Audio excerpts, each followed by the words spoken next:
Hey guys, this is part 2 of the foster care part. This is from this book, Chosen Children 2021, Children as Commodities in America's Failed Foster Care and Adoption Industries, written by Lori Carangelo. So I'm going to be reading from her chapter called Foster Kids Outcomes. This quote she starts with is, "I hit him because I just wanted to go home, and I hit him because I didn't know where home was." This was written by John William Tuoby in No True Time to Say Goodbye, which is a memoir of foster care. So she is going to go on and talk about foster kids' outcomes in both the past and the present. So let's get to it. In 2021, as in past years, there have been public recognition in the media of the flight of American foster kids. Historically, we find the disturbing picture painted as not new. 75% of prison inmates have been in foster care, and that source is reported in the LA Times called Sex, Drugs, and No Place to Go. And these estimates have not changed since 2020. And that was written, by the way, that article was written in 1994. 33% of youths aged out of foster care will be in prison within 1 year. That is from Project Homeless Connect by the California Pacific Medical Center. And the rates of post-traumatic stress disorder, PTSD, among foster care alumni are twice as high as the U.S. war veterans. And that source is written by a joint study by Casey Family Programs and Harvard Medical School. All right. More than 600,000 children experience foster care in the United States annually. 8% of children in foster care have languished there for more than 5 years. 75% of the children in foster care are working below grade level in school. 50% will never even graduate from high school or obtain a GED. 15% of foster children will attend college, and less than 3% will even earn a college degree. 65% of adults formerly in foster care experience 7 or more schools. So they've been going through a lot of different schools. Over 1/3 of all foster teen boys will be incarcerated before the age of 21. 25% of foster children experience PTSD. After, quote-unquote, aging out, 25% of foster teens will then become homeless. Roughly 55% of foster kids waiting to be adopted will have 3 or more placements. And 33% of foster children change elementary schools 5 times or more. And this is by Voices of Children. These children often drift from one temporary home to another, from one abusive or neglectful situation to another, where and still are routinely drugged and to control them. This is written by Prescription for Tragedy in the LA Times in 1998. By the time they are legally emancipated adults, they often return to the streets from which they had been rescued.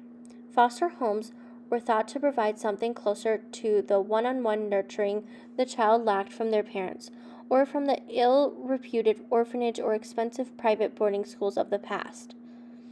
To the extent that all children have less rights than adults because they are dependent on their parents to nurture them. The same can be said about foster kids.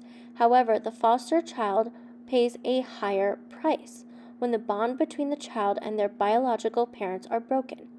Most American adoptees had spent time in foster care prior to adoptive placements, and past administrations have escalated adoptions as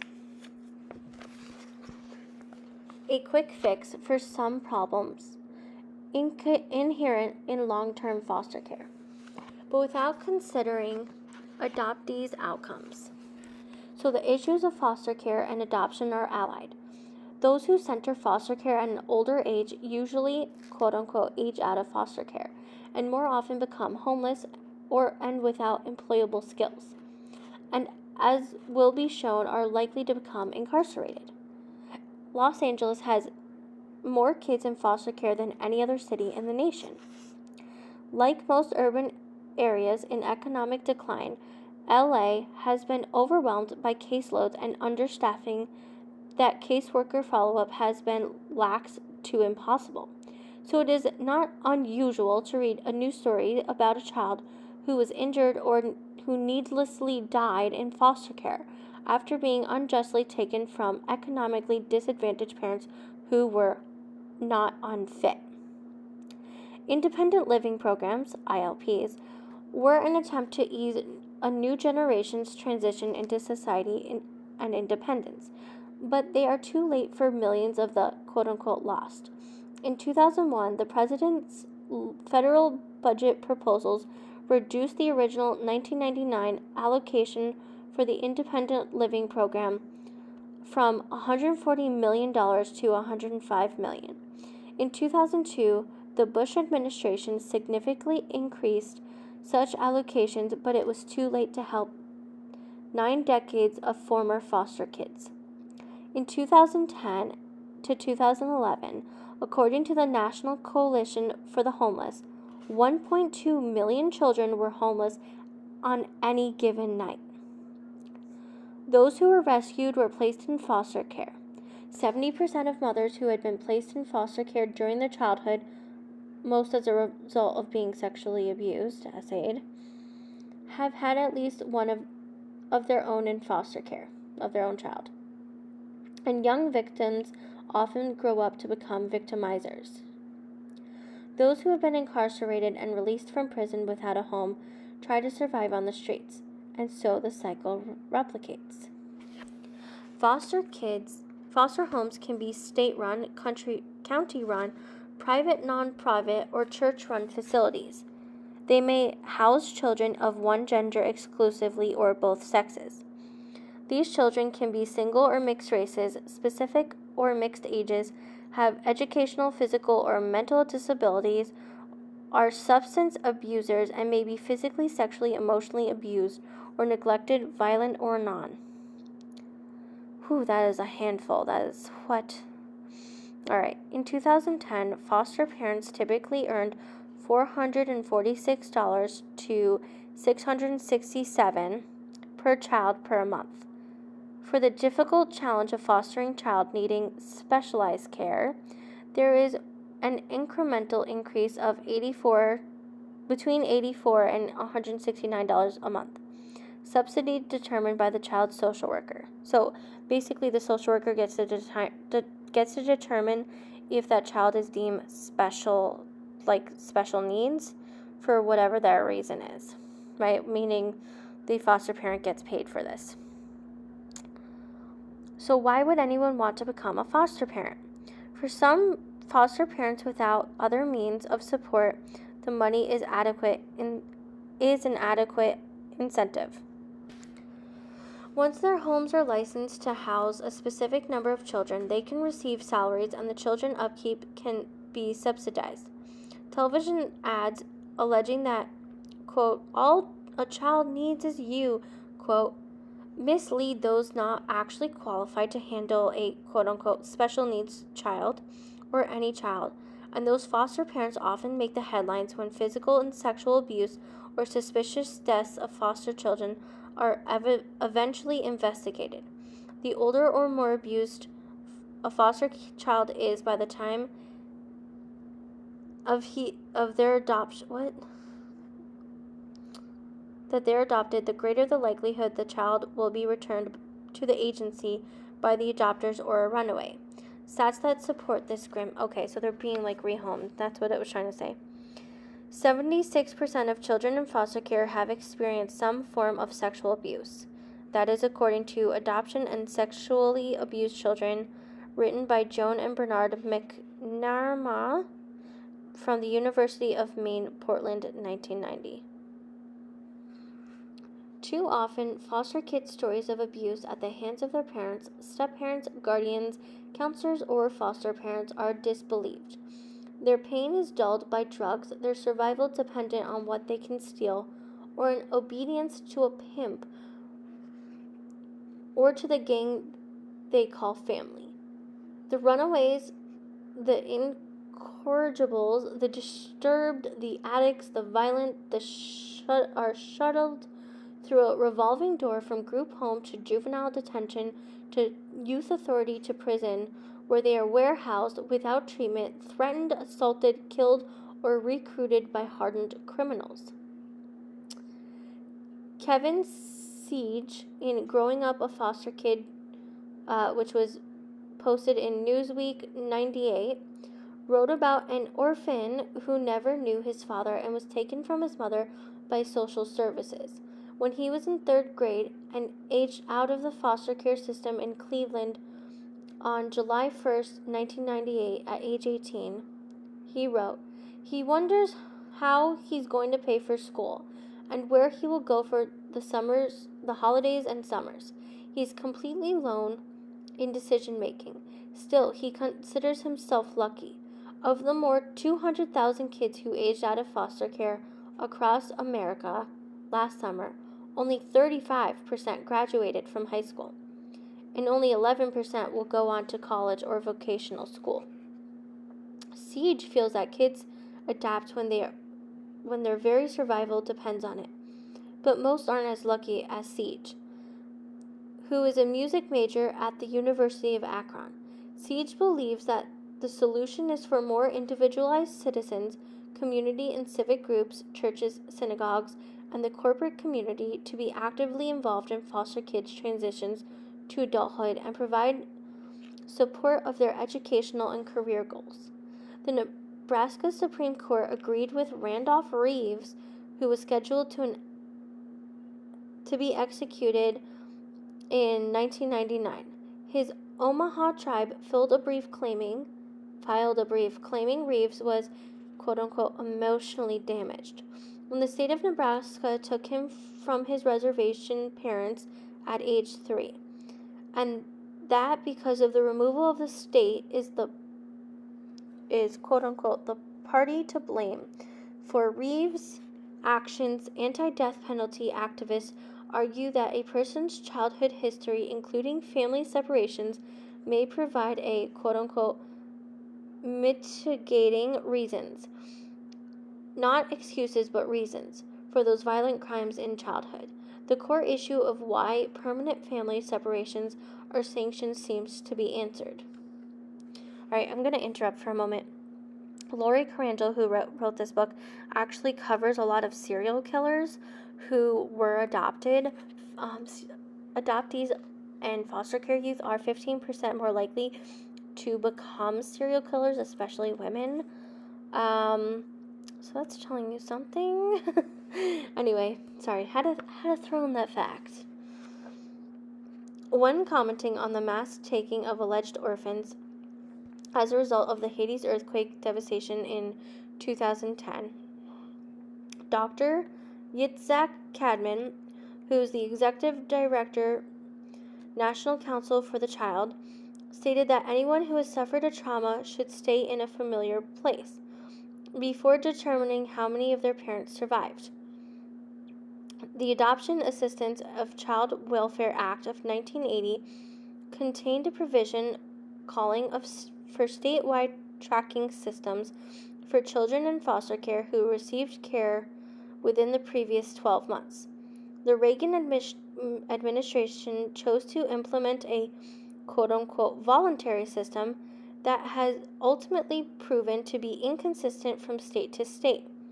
One must ask why government is so reluctant to publish factual data on children in its care. Unlike the single-issue anti-Vietnam War protesters of the 1960s, Occupy Wall Street protesters on the streets, organizing teens and preteens and on college campuses nationwide, protesting the larger issues such as corporate greed and the buying of Congress, a bleeding economy, the rising cost of tuition, insufferable amount of student debt, biased economic classes, unemployment, and climate change.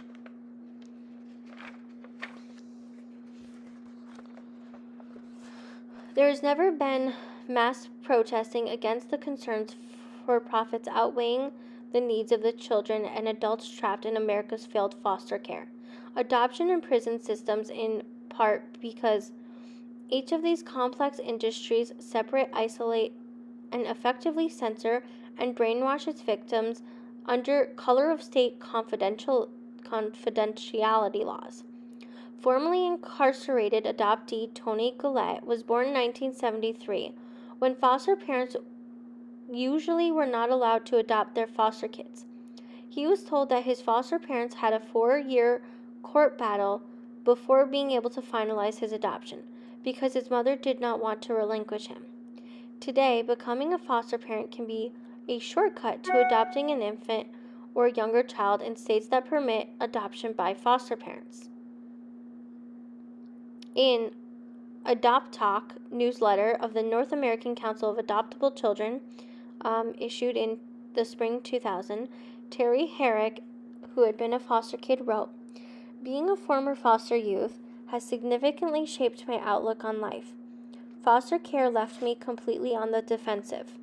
I always had to defend myself against social workers who never once asked what I wanted when considering placements for me. I remember attending my quarterly meeting with my social worker and whoever was my care provider at the time. When I asked my social worker to tell me the purpose of this meeting, she responded, to make sure placement is adequate for the child and will meet his or her needs. Then why do you ask me to sit outside?" I asked. "What I resent most about the foster care system is that workers never made any genuine effort to reunite me with my family, or at least help me to develop a relationship. I feel like I haven't been at home for 5 years because home to me was a little rundown farmhouse where I lived with my father and my brother.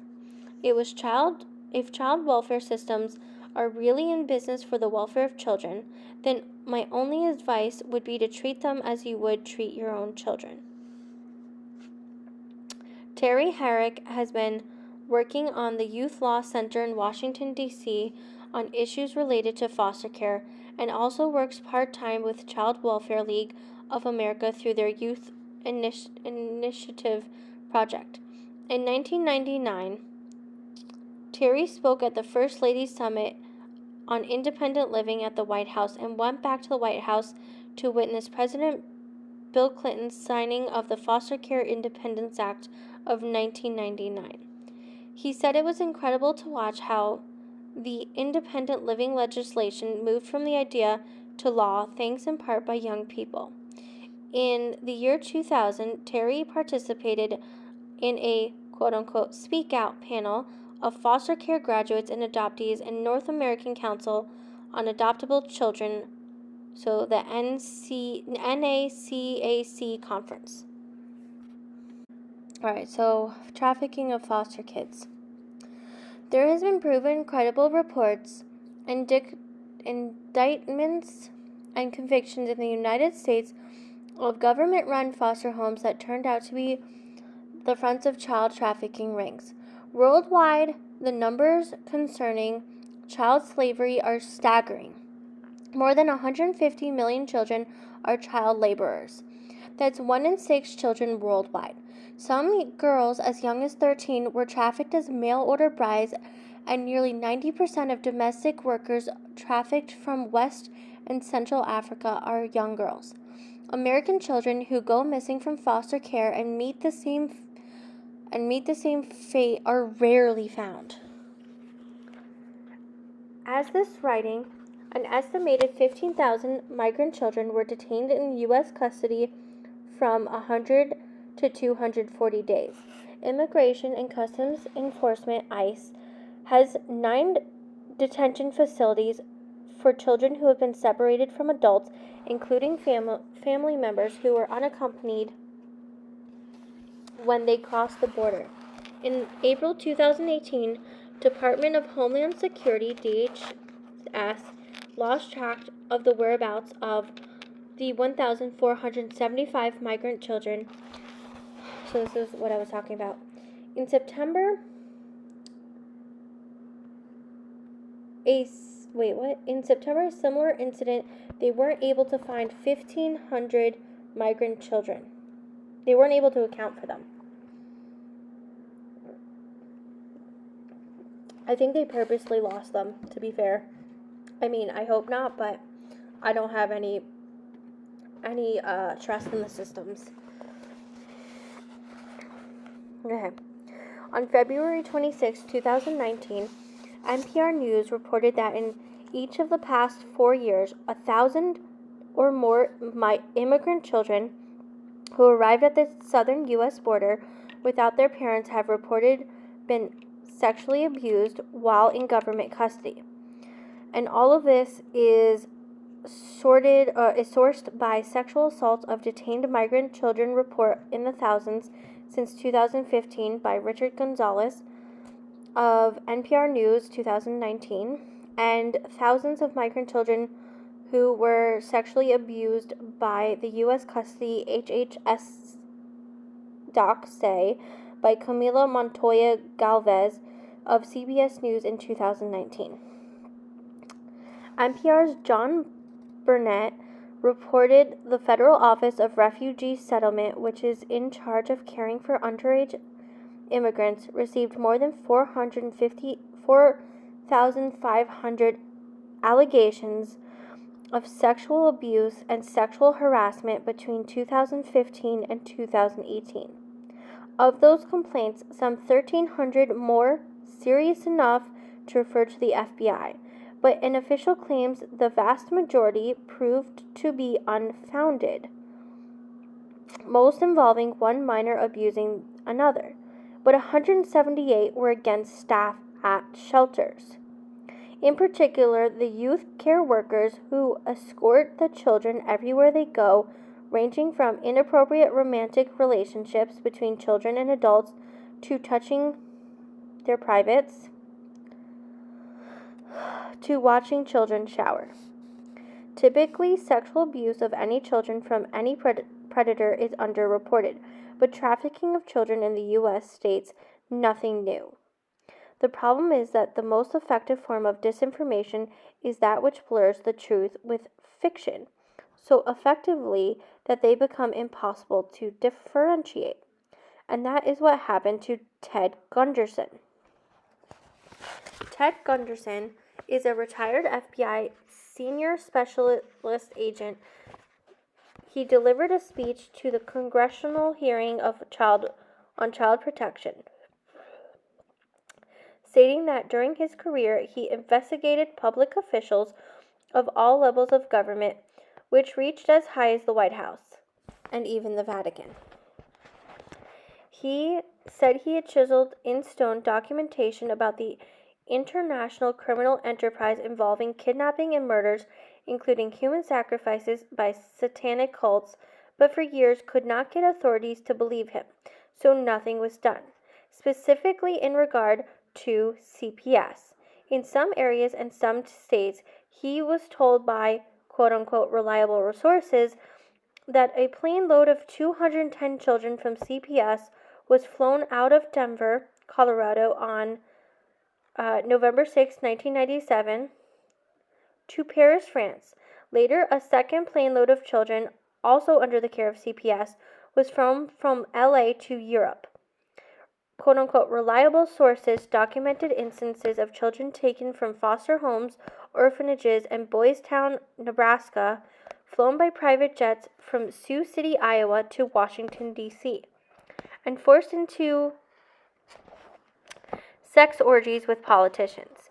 The witnesses were themselves active in an international child kidnapping ring, who advised that of the thousands of children who disappear every year, many were auctioned off at various locations throughout the country. The kidnapping ring involved a case under investigation known as the Franklin Cover-Up. Information from a credible source in a major city in the southwest U.S. stated there was a collusion between judges, attorneys, and underworld criminals. See, this doesn't surprise me. Like, with everything going on, it just doesn't surprise me.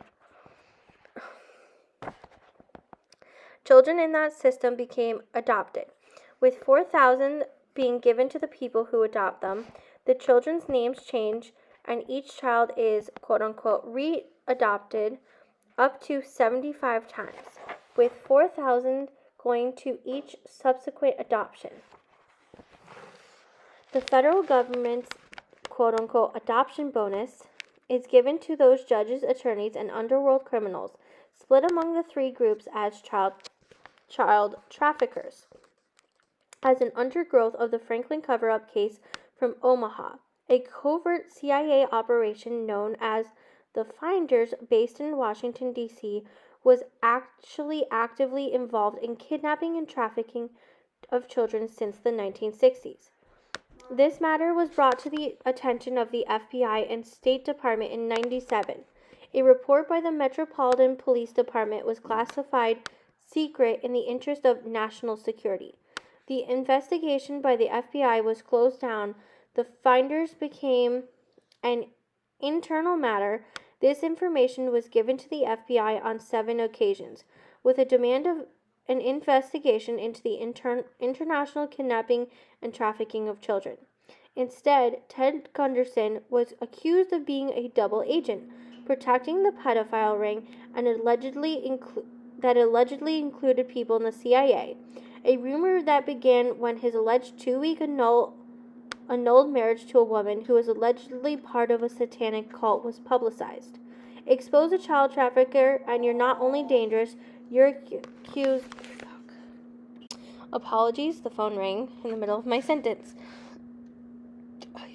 So I said, expose a child trafficker and you're only quote-unquote dangerous, you're accused of being one of them. While no one disputes the existence of these well-documented child trafficking rings, there is too much disinformation to untangle and name all the players. There have been reports of cases in the United States of government-run foster homes that turned out to be the fronts of the child trafficking rings. Worldwide, the numbers concerning child slavery are staggering. More than 150 million children are child laborers, and that is 1 of 6 children worldwide. Some girls as young as 13 are trafficked as mail-order brides, and nearly 90% of domestic workers trafficked from West and Central Africa are young girls. American children who go missing from foster care meet the same fate are rarely found.